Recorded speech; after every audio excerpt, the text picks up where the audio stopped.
Hi guys, in this video we will see how to move or transfer Copilot app from one drive to another drive. Basically, this is in C drive and you can easily move from C drive to D drive or other drive.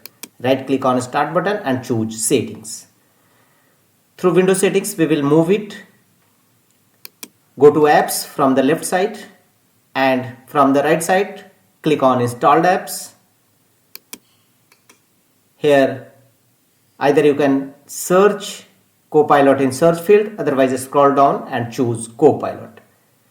Copilot option will available. Here click on 3 horizontal dot against Copilot app and choose move.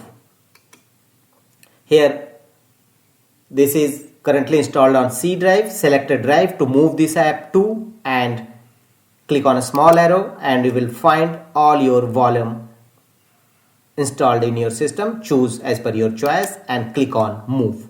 Your Copilot app will successfully move to desired drive.